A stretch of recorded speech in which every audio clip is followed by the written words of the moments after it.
The last stand. The battlefield was silent now. The air was thick with smoke. Broken ships and dead bodies covered the ground. Fires burned in the distance. Commander Rila crawled through the ruins of a destroyed building.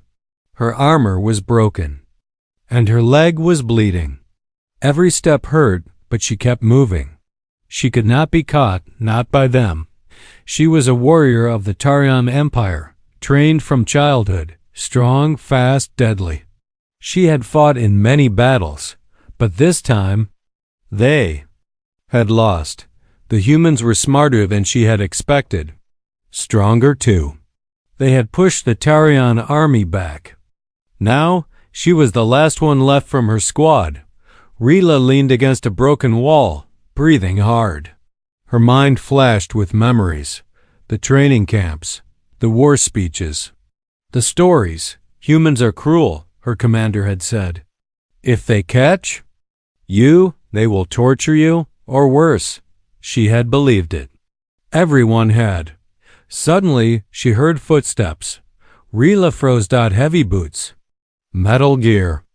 Getting closer. She reached for her plasma blade, but it had no power. Her other weapons were gone. She looked around for a rock or anything sharp. Nothing. Just ash and smoke. Footsteps stopped. She held her breath. A shadow appeared through the smoke, tall, wide shoulders, wearing dark human armor. A helmet with a glowing visor. A rifle. In hand, Rila's heart pounded. This is it, she thought. They found me. I will not beg. I will not scream. She closed her eyes and braced for death. But nothing happened. A soft voice broke the silence. Hey, you're hurt. Rila opened one eye slowly. Soldier had lowered his gun. He stepped closer and knelt beside her. She tried to move, to push him away, but her body was too weak. He reached out carefully. She flinched, but he didn't strike her. He gently touched her shoulder and checked her wound. You're lucky to be alive, he said quietly. She stared at him. This didn't make sense. Kill me, she whispered. Why are you waiting? The human removed his helmet. A young man. Maybe 30. Brown eyes. Tired, but kind. I'm not here to kill you, he said. I'm here to help. Help? That word didn't belong in war. You're lying, she said, her voice shaking. He pulled out a small medical device and began to patch her leg. You're going to be okay, he said calmly. I'm going to take you back. You'll be safe there. Safe? Was this a trick? Rila didn't understand. Her people said humans hated aliens. They called them savages, monsters. But this man was gentle. She watched him work. His hands moved. Quickly but carefully. He didn't look angry. He didn't look afraid. He looked human. And now, for the first time, that word didn't sound like a curse. He finished wrapping her wound. Then he looked her in the eyes. Can you stand? He asked. She tried. Her legs shook, but she stood. He moved to her side, putting an arm around her for support. What's your name? He asked. She hesitated. Rila, he smiled. I'm Mark. They began to walk together through the rubble. Rila glanced at him, confused. Why are you doing this? He looked at the sky, then back at her. Because you're alive. That's enough reason. The war was still burning far in the distance. But here, in this small moment, something strange had happened. An enemy had reached out his hand. And it wasn't to strike. It was to save. The lights were too bright. The air was too clean. The silence was strange. Commander Rila opened her eyes slowly. The ceiling above her was white, smooth, and glowing with soft light. She blinked, confused. The smell of antiseptic filled her nose. Machines beeped gently around her. She was not dead. That much was clear. She sat up quickly, pain shooting through her side. Her leg was bandaged. Her wounds had been cleaned. She looked around, breathing fast. A bed, a chair, a small desk. A door without any lock or bars.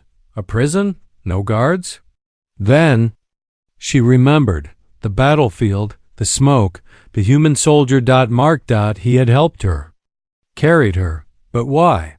She slid her legs over the side of the bed and stood up slowly. She expected metal cuffs on her wrists. There were none. She expected cameras watching her every move. None that she could see. Her weapons were gone, of course, but they had also taken her fear and replaced it with something worse. Confusion. The door hissed open. She tensed, expecting soldiers, but it was just him, Mark, the same human, dressed in a clean uniform now, no helmet. He held a tray of food. "Morning," he said softly. "You're awake." She narrowed her eyes. "Where am I?" "You're at Forward Base 7, he said. "We have a medical bay here." "You've been unconscious for almost 2 days." She stared at him. "Why didn't you kill me?" Mark paused. He set the tray down on the desk. "I already told you. We're not like what your leaders told you." She didn't move. "This is a trick. You want information." "No," he said. "I just want you to eat." She looked at the tray. A bowl of warm broth, some kind of bread, a piece of fruit. Real food. Not ration pills or survival paste. Her stomach growled, but she didn't touch it. Not yet. Mark sat in the chair. He didn't act like a jailer, more like a nurse or a friend. But he was still the enemy. He had to be. "I'm your prisoner," she said slowly. "Why am I not in a cage?" He leaned back. "Because not all prisons have bars." That made her frown. "Eat something," he said again, quieter this time. "We're not at war in this room." She sat at the desk and picked up the spoon. She smelled the broth. It wasn't poisoned. She took a slow sip. It was warm, full of flavor, like nothing she had tasted in years. She hated how good it was. "You know," Mark said, watching her, "my people used to think the same about your kind, that you were monsters. Are we not?" She asked bitterly. Shook his head. "Not anymore. Not to me." They sat in silence for a while. When she finished, he stood up. "Come with me. I want to show you something." She hesitated, but followed him.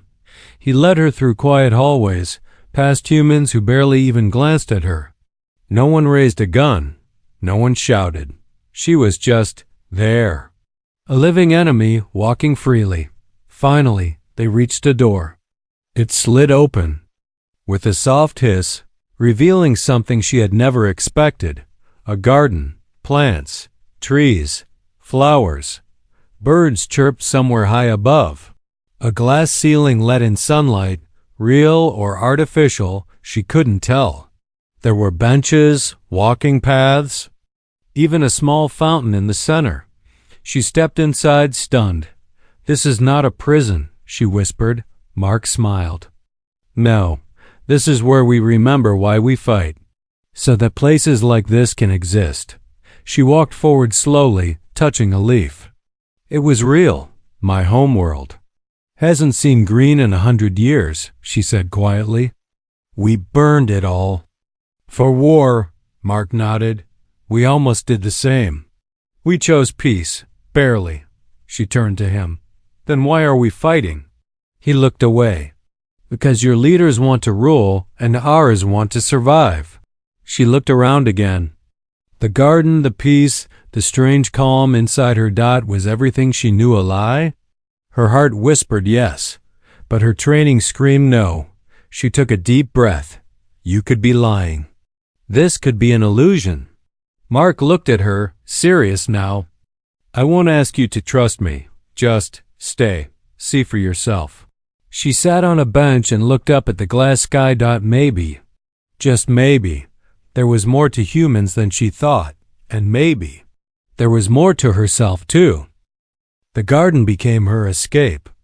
Every day Rila walked the quiet paths surrounded by green leaves and soft colors. At first, she didn't understand why they let her come here alone. She had expected guards, cameras, something. But there was none of that. Only silence, air that smelled of earth, and the strange warmth of sunlight through the glass dome. She still didn't trust it.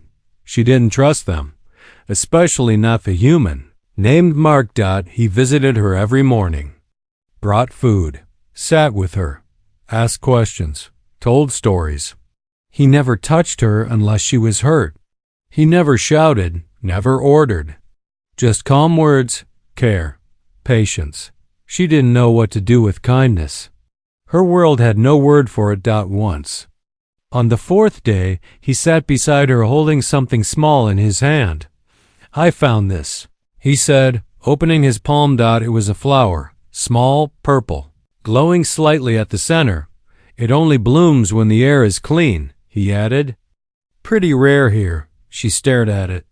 "Why are you showing me this?" Mark shrugged. "You looked like you needed something beautiful today." She didn't take it. She didn't say thank you. But that night, when she returned to her room, the flower was on her desk in a small glass of water. She stared at it for a long time, and for reasons she didn't understand. She didn't throw it away. By the end of the week, she was walking without pain. Her wounds had healed. Her mind, however, was far from calm. She had spent her life hearing that humans were violent, greedy, and dangerous. Her teachers had shown her videos of humans bombing cities, burning forests, enslaving species. They showed her how humans had destroyed their own planet once and now moved from system to system, taking what they wanted. So why was this human making tea for her? Why did he talk about music and books instead of war and weapons? Why did he ask about her home? And actually listen to the answer? One evening, as the artificial sun was dimming over the garden, she asked him something she hadn't meant to say aloud. "Have you ever killed?" Mark didn't answer right away. He looked at the trees, the birds. Then at her. "Yes," he said quietly. "In battle, I have." Rila nodded slowly. "Would you kill me if I tried to escape?" "No," he replied without hesitation. "I'd stop you, but I wouldn't kill you." "Why not?" she asked. He looked down at his hands. "Because I don't think you're the enemy anymore." Rila felt something tighten in her chest. A strange pressure, like sadness mixed with confusion. She stood up and began to walk. "Then you're a fool," she said over her shoulder. "Maybe," Mark replied softly. "But fools sleep better at night." Later that night, Rila couldn't sleep. She sat at the desk, staring at the glowing flower. Her hand hovered over it but didn't touch. What was happening to her? Back home, kindness was weakness. Mercy was betrayal. Soldiers didn't feel. They obeyed. But now she felt everything. And that scared her more than pain ever had. She got up and walked to the terminal in her room. It wasn't locked. Another test? Another trap? She accessed the base's public files, maps, mission logs, basic history. Not classified, but enough to learn. And what she found made her cold. The humans hadn't started the war. Her people had attacked first. Preemptive strike. They called it. A way to secure the future. They believed humans were too dangerous to exist. She stared at the words on the screen, her throat tight. Her people had lied about everything. And here she was, eating their food, walking in their garden, accepting their peace. What did that make her? A traitor? Or something else? The next morning, she didn't meet Mark in the garden. Instead, she walked to the medical bay. She found him there, talking to a nurse. When he saw her, he smiled, not as a soldier, but like a friend. "I need answers," she said. He nodded. "Okay, not soft words, not flowers, truth." He stepped closer, serious now. "I've never lied to you." "Then tell me," she said, voice sharp. "What do you want from me?" Mark looked at her for a long moment. Then he said, "Nothing. Not orders. Not secrets. Just for you to see that we're not monsters." Rila's hands were shaking. She didn't know if it was anger or fear. Or something else. You were supposed to kill me, she said. You had the chance. You still do. He stepped back. That's not who I am. She took a deep breath. Then maybe? I don't know who I am anymore either. They stood in silence, and somewhere, far above the base, the war still raged. But down here, in this quiet space between two enemies, something unexpected was growing. Not hate, not fear, but the dangerous seed of understanding. Rila sat in her room, still silent as the night outside deepened. The light from the terminal screen flickered on her face. Her eyes moved slowly line by line through the human reports. What she read was impossible, but it was also true. War files, public speeches, treaty records, dates, and timelines, it was all there. Documents uploaded openly by the humans for anyone to see, even enemies like her. Not propaganda, not carefully crafted lies. Just plain history. Her people had fired the first shot, not in defense, but in fear. The Tarion High Command had been watching humans for years. They saw how fast the human race expanded, how quickly they adapted, how fiercely they fought when attacked. They feared what humanity could become, not because of what humans were, but because of what they might be. And so, they attacked first. A cleansing strike. Dozens of human colonies destroyed in silence. No warning, no mercy. Rila herself had flown in one of the early missions. At the time, she believed she was saving the galaxy from monsters. But now, as she saw footage of burning cities, dead children, broken humans crying in rubble, she realized who the monsters truly were. Her hand shook as she leaned back in her chair. Her breath came fast and shallow. Her people had not just lied, they had made her a part of the lie. A tool, a weapon, a fool. She stared at the flower still glowing on her desk. It looked smaller now, sadder, just like her. The next morning she didn't go to the garden. She didn't eat. She sat on her bed, arms wrapped around her knees, mind spinning like a broken machine. Mark knocked twice before stepping inside. You missed breakfast, he said. She didn't answer. He looked at her for a moment, then sat across the room, giving her space. Finally, she whispered, I read everything. Mark nodded slowly. I figured. You were right. I wish I wasn't. Rila looked at him. We were told you destroyed planets, that you kill everything you touch. And what do you see now? He asked quietly. She lowered her eyes. A man who brings flowers. They both smiled, faintly. But it faded quickly. My people won't believe me, she said. Even if I tell them, Mark leaned forward. You don't need to convince anyone right now. Just be honest with yourself. She sighed. That might be harder. He stood and walked to the window. The artificial sun was rising again. I need to show you something, he said. Come with me. They left the medical wing and moved deeper into the base. Through guarded doors, down cold, silent corridors. Rila noticed the air changed, thicker, heavier. Not many came this way. Finally, they entered a small room. No guards, just a large screen on one wall and a single chair in front of it. What is this? She asked. A memory room, Mark said. For families of the dead. He tapped the screen. It flickered to life, showing a group of laughing humans, a woman and two children playing near a lake. Their laughter echoed softly in the room. Then a flash of light, a soundless explosion.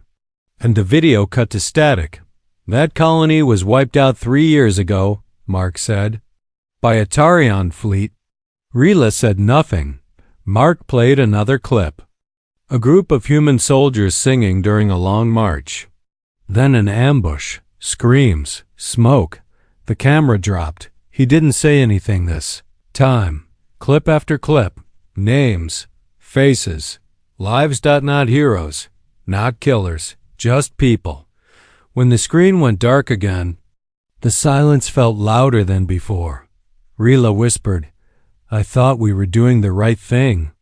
"So did we," Mark replied, "until we learned better." She looked at him, her voice shaking. "How do you live with it?" He took a deep breath. "By doing something different every day. By choosing not to repeat the past." She stood up. "Then maybe I need to choose too?" Mark didn't move. "You don't owe us anything.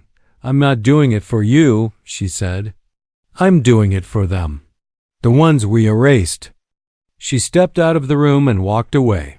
He didn't follow. That night, Rila stood alone in the garden. The stars above the dome flickered.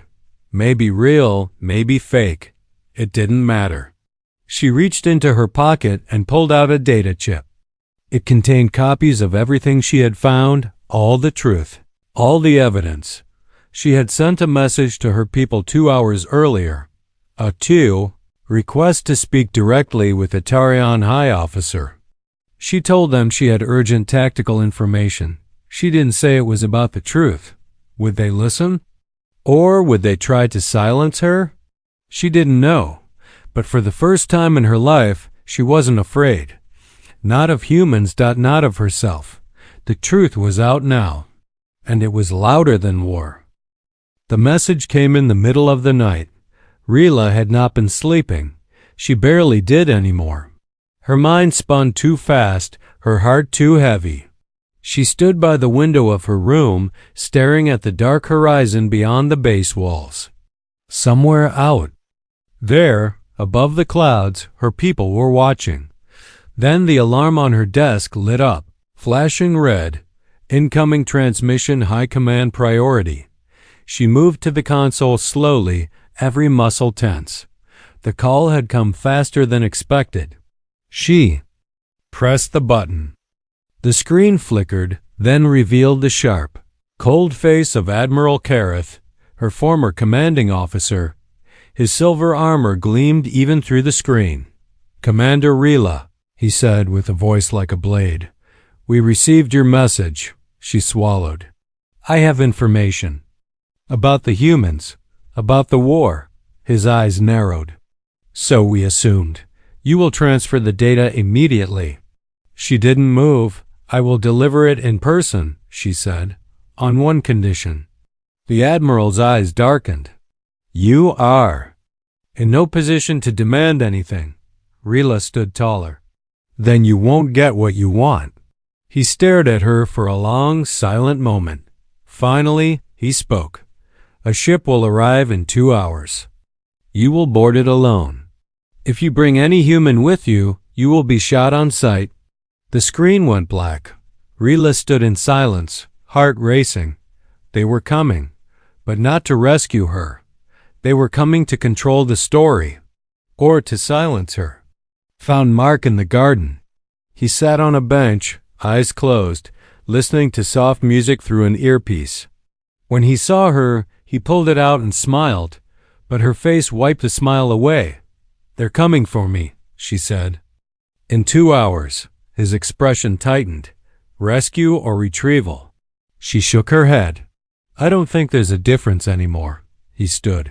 "You can't go alone. It's not safe. I have to. If I disappear now, they'll just erase everything. Say I died in battle. Call me a traitor. No one will ever hear the truth." Mark looked at her carefully. "You're brave. But you're not invincible." "I'm not trying to be," she said.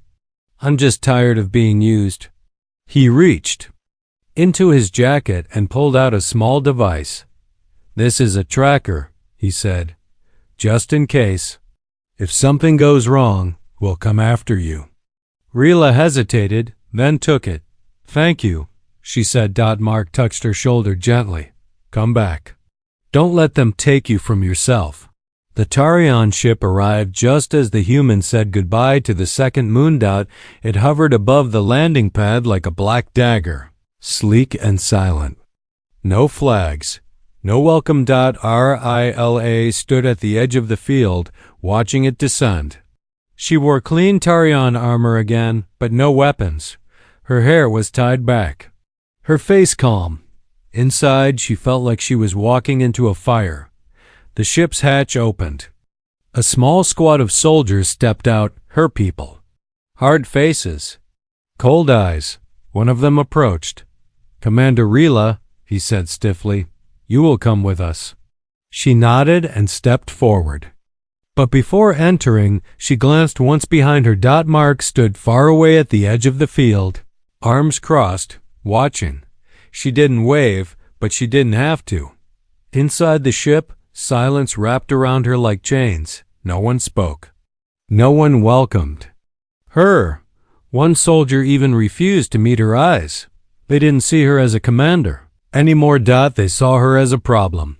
Admiral Kareth waited inside the command room. He didn't rise when she entered. "You have 10 minutes, he said. "Speak." Rila handed him the data chip. "This contains human records, video proof, timelines. We started this war, not them." He looked at the chip without touching it. "And what do you expect us to do with this?" "End the war," she said. "Sign peace. Stop lying." Kareth stood slowly, towering over her. "You've been poisoned by their kindness."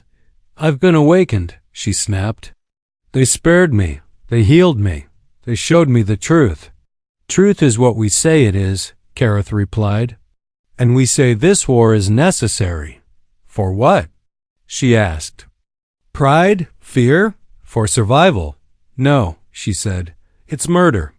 And I won't be a part of it anymore." Kareth nodded once. "I thought you might say that." The lights flickered. Behind her, a guard raised his rifle. Rila turned slowly, heart pounding. "You're not taking me back," she said. "No," Kareth said coldly. "We're burying you here." She moved fast. She ducked, spun, grabbed the rifle, elbowed the soldier hard.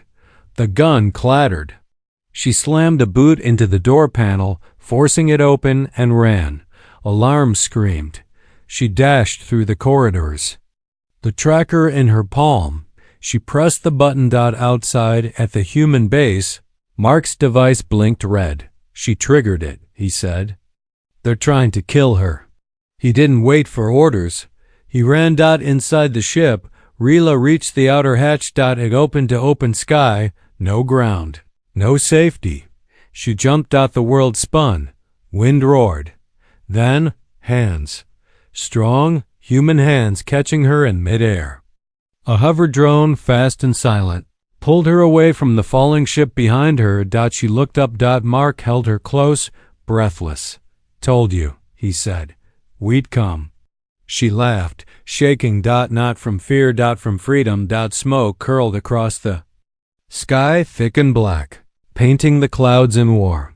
Alarms howled through Forward Base 7. Red lights flashed on steel walls.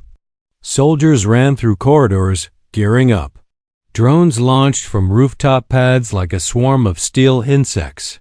Rila stood in the center of the command room, armored again, but this time in human gear.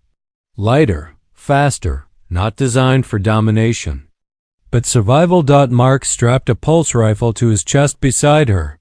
He glanced her way, not with doubt, but trust.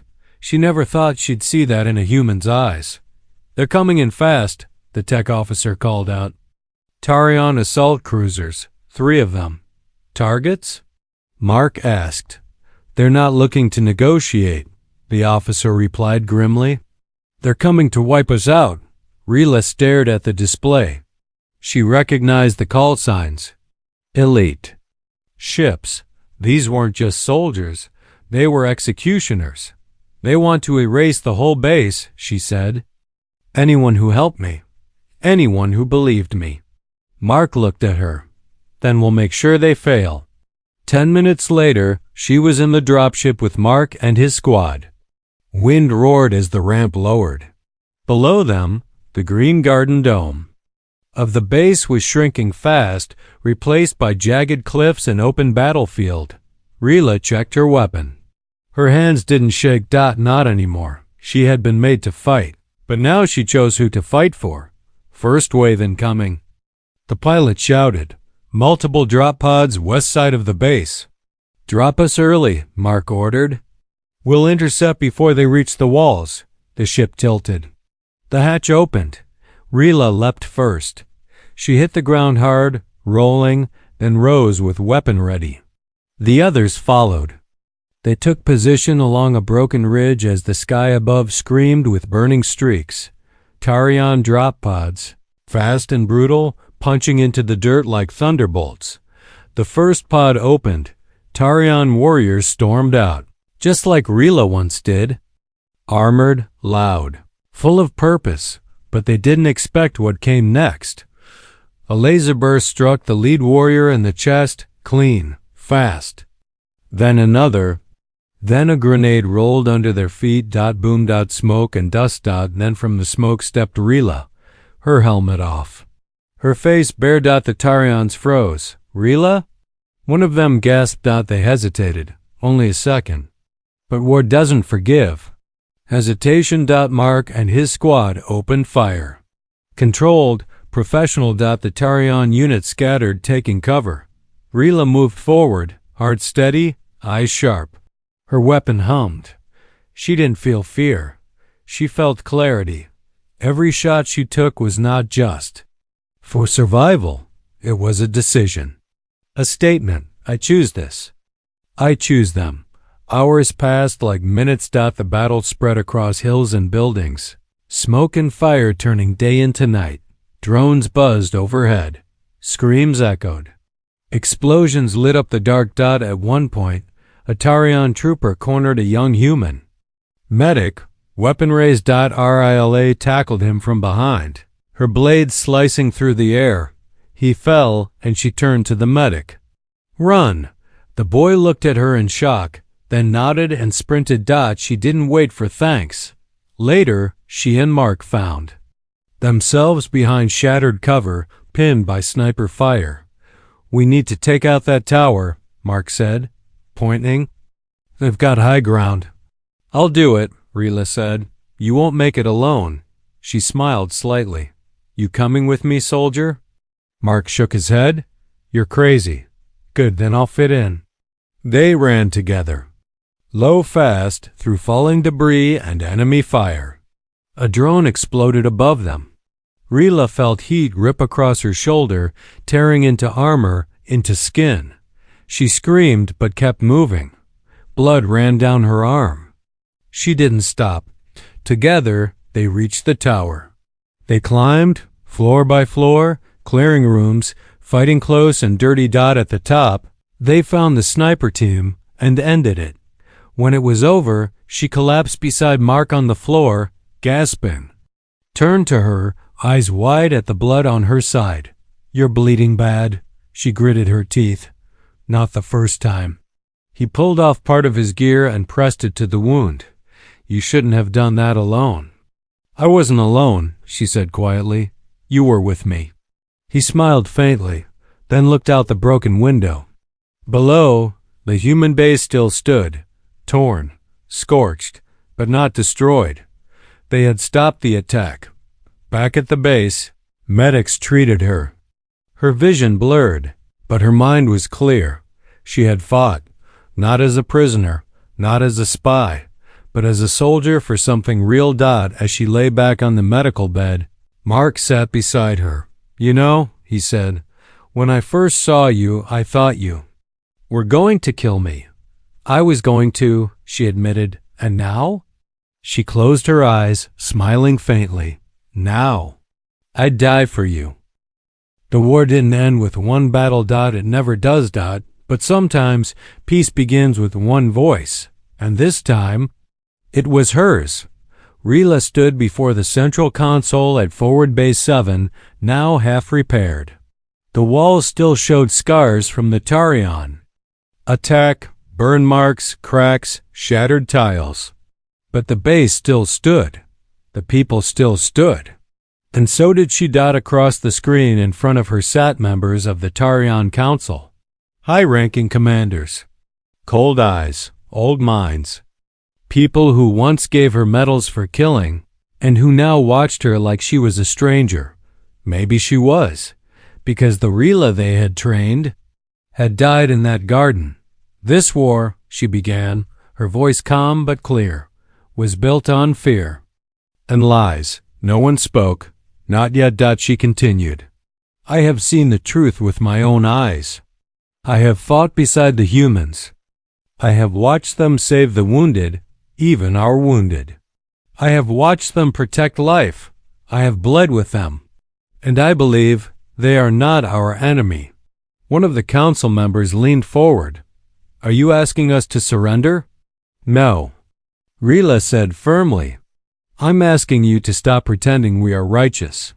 I'm asking you to stop pretending they're monsters. Another voice, older and bitter. And why should we believe you? A traitor? Rila didn't flinch. Because I have nothing left to gain. I could have stayed silent. I could have died. But I chose to speak. A long pause, then the screen. Went dark. No promises. No peace. Just silence. But she knew that silence was different this time. Something had cracked. Weeks passed. The skies grew quieter. Tarion ships stopped attacking. Patrols thinned. Communications opened. Slow, cautious, but open. Small exchanges began. Wounded prisoners returned, files shared. Envoys sent. It wasn't victory. It was the beginning of peace.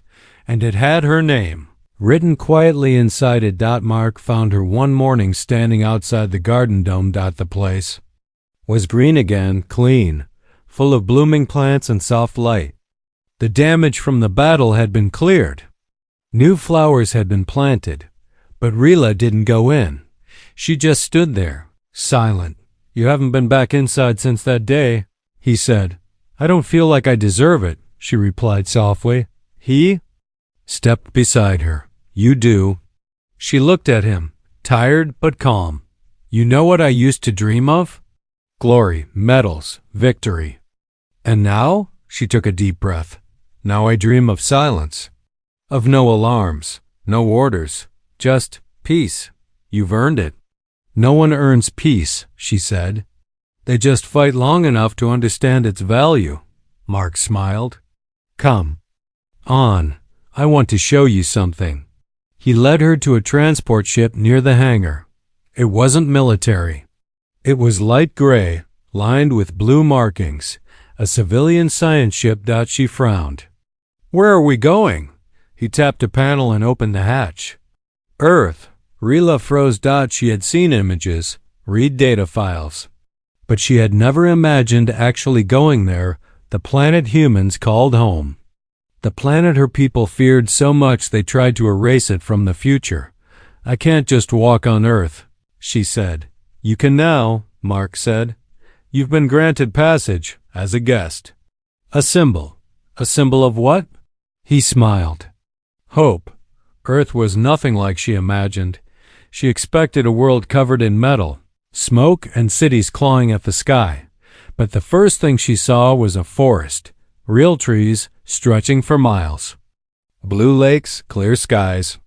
Birds flying in patterns she couldn't name. Children laughing in fields, chasing wind-powered toys. Mark stood beside her, watching her take it all in. They saved this place, he said. It took generations, mistakes, blood, but they learned. She felt something tighten in her throat. Not fear, not guilt, gratitude. Will we? She asked softly. Will my people ever learn? Mark didn't answer. He just walked ahead and gestured for her to follow. A week later, she stood on a small stage in Geneva in front of delegates from multiple species, some allies of Earth. Some neutral, some curious. She wore no armor. Just a simple dark outfit, marked with the combined symbol of Tarion and human peace. She looked into hundreds of eyes. All waiting. I was raised to fight, she said slowly. Taught to hate, trained to destroy. A pause. But hate does not build anything. It only breaks. She stepped forward. I stand here not as a hero, but as someone who survived long enough to question everything. The humans I once feared showed me mercy. When I was broken, They healed me. When I was lost, they welcomed me. She lifted her head. If we want a future, it starts with truth. It starts with listening, and it starts now. The room didn't erupt in cheers. It didn't have to. What it gave her was respect. Later that night, she stood alone on a hill outside the city, staring at the stars. The same stars she once crossed with rage in her heart. Now, they looked softer, kinder. Footsteps approached. Mark. He handed her something small. A flower. Purple. Glowing. Just like the first one. She held it gently, smiling. You remembered. I never forgot. They stood side by side in the quiet wind. And for the first time in all the years she had fought, Rila felt peace. Not the kind that comes after war. The kind that builds something new.